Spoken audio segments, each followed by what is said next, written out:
Hi friends, welcome to GDLA series. இந்த வீடியோல நம்ம என்ன பார்க்க போறோம்னா ஒரு சொத்தின் பத்திரத்தில் உள்ள விவரங்களில் பிழை ஏற்பட்டால் அதை எப்படி திருத்தம் செய்வதுன்னா இந்த வீடியோல நம்ம பார்க்க போறோம்.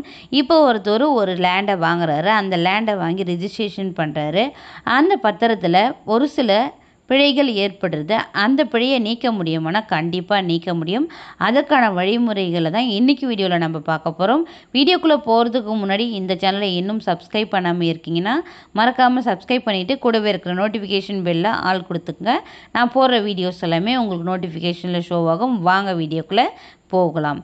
பொதுவாக எந்த மாதிரியான விஷயங்கள் ஒரு பத்திரத்தில் பிழை இருக்கிறதுக்கான வாய்ப்புகள் இருக்குன்னா, சொத்தை எழுதி கொடுத்தவருடைய பெயரிலையும் சொத்தை எழுதி வாங்கினார் இல்லையா அவருடைய பெயரோ, அல்லது ஒரு சொத்தினுடைய வருவாய் கிராமம் பிழைத்திருத்தல் ஏற்படுறதுக்கான வாய்ப்புகள் இருக்குது. அதே போல் சொத்தின் சர்வே நம்பரோ, சொத்தின் சப்டிவிஷன் நம்பரோ, அதுக்கப்புறம் சொத்தின் பரப்பளவில் பிழை ஏற்பட்டிருக்கலாம். அதுக்கப்புறம் சொத்தின் 4 பக்க எல்லைகள், அதாவது ஜக்குபந்தின்னு சொல்லுவாங்க. ஒரு சில பேருக்கு ஜக்குபந்தின்னு சொன்னால் புரியும். ஒரு சில பேருக்கு 4 மால்னு சொன்னால் புரியும். இப்போ இது இங்கிலீஷ்லன்னு பார்த்தீங்கன்னா ஷெட்யூல் ஆஃப் ப்ராப்பர்ட்டின்னு சொல்லிட்டு சொல்லுவாங்க. இந்த மாதிரியான வகைகள் பிழை இருந்ததுன்னா கண்டிப்பாக பிழை திருத்தம் செய்ய முடியும். எப்படின்னு கேட்டிங்கன்னா, பிழைத்திருத்தல் ஆவணம் எழுதி தான் நீங்கள் அந்த பிழையை திருத்த முடியும். பிழைத்திருத்தல் ஆவணம்னா என்னென்னா ரெக்டிஃபிகேஷன் டீடுன்னு சொல்லுவாங்க இங்கிலீஷில். அதாவது மேலே சொன்னோம் இல்லையா, பெயர், இடம், சொத்தினுடைய சப்டிவிஷன் நம்பர், சர்வே நம்பர்லாம் பிழை இருந்ததுன்னா அதை திருத்தம் செஞ்சு ஒரு பத்திரம் கொண்டு வர இல்லையா, டாக்குமெண்ட் கொண்டு வந்துடுறோம் இல்லையா, அதுதான் பிழைத்திருத்தல் ஆவணம்னு சொல்கிறாங்க. ஸோ நான் ஒரு பத்திரத்தை எழுதுகிறேன், அதில் பிழை இருக்குன்ற பொழுது இன்னொரு பத்திரத்தை பிழைத்திருத்தல் ஆவணமாக கொண்டு வரேன். அப்போ நான் முன்னாடி எழுதின அந்த பத்திரம் வேண்டாமா, செல்லாதா, யூஸ் ஆகாதான்னு கேட்டிங்கன்னா அப்படி கிடையாது. அதுவும் ரொம்ப முக்கியமான ஒரு விஷயந்தான்.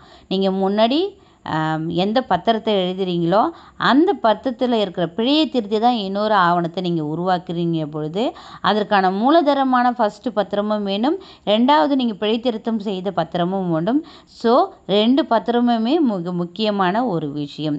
அதுக்கேற்ற மாதிரி நீங்கள் பிழைத்திருத்தல் ஆவணம் செய்வதற்கு எவ்வளவு முத்திரைத்தாள் கட்ட வேண்டிய அவசியம் இருக்குன்னா, நீங்கள் முன்னாடி வாங்கும்போது அந்த சொத்துக்கும் பிழை திருத்தம் செஞ்சீங்க இல்லையா, அப்பயும் இந்த சந்தை மதிப்பில் ஏதாவது வித்தியாசம் இருந்ததுன்னா அதுக்கேற்ற மாதிரி முத்திரைத்தாள் கட்டணம் நீங்கள் செலுத்த வேண்டியது இருக்கும்.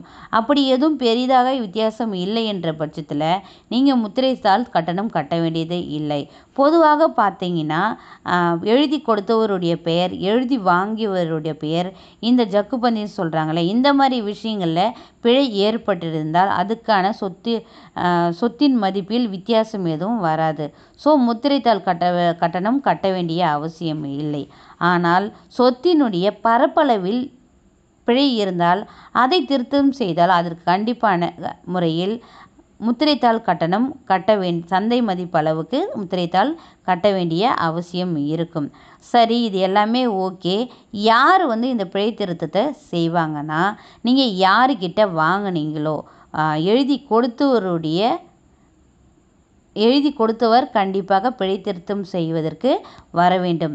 அப்படி எழுதி கொடுத்தவர் இல்லை, அவர் இறந்துட்டார், ஏதோ ஒன்று ஆயிடுச்சுன்ற பட்சத்தில் அவருடைய வாரிசுதாரர்கள் இந்த பிழை திருத்தல் பத்திரத்தை எழுதி கொடுக்கலாம். ஸோ ஒரு பத்திரத்தை நீங்கள் பிழை திருத்தம் செய்கிறீங்கன்னா அதை எழுதி கொடுத்தவரும் வரணும், எழுதி வாங்கியவரும் செல்ல வேண்டும். இல்லைனா அவங்களுடைய வாரிசுதாரர்கள் சென்று அந்த பிழை திருத்தத்தை மேற்கொண்டுக்கலாம். ஸோ உங்களுக்கு புரிஞ்சிருக்குன்னு நினைக்கிறேன். ஒரு சொத்தில் பத்திரப்பதிவு பண்ணும்போது பெயர், இடம், சர்வே நம்பர், சப்டிவிஷன் நம்பர், சொத்தின் பரப்பளவில் பிழை ஏற்பட்டிருந்தால் அதை தாராளமாக திருத்தம் செய்யலாம். எதன் மூலியமாக பார்த்தீங்கன்னா பிழை திருத்தல் ஆவணம் மூலியமாக, ரெக்டிஃபிகேஷன் டீட் மூலியமாக திருத்தம் தாராளமாக செய்யலாம். இந்த வீடியோ உங்களுக்கு யூஸ்ஃபுல்லாக இருந்திருக்குன்னு நான் நம்புகிறேன். உங்களுக்கு இந்த வீடியோ பிடிச்சிருந்தால் லைக் பண்ணுங்கள். இதில் ஏதாவது டவுட்ஸ் இருந்ததுன்னா கமெண்ட் பாக்ஸில் கமெண்ட் பண்ணுங்கள். தேங்க்யூ. Keep supporting.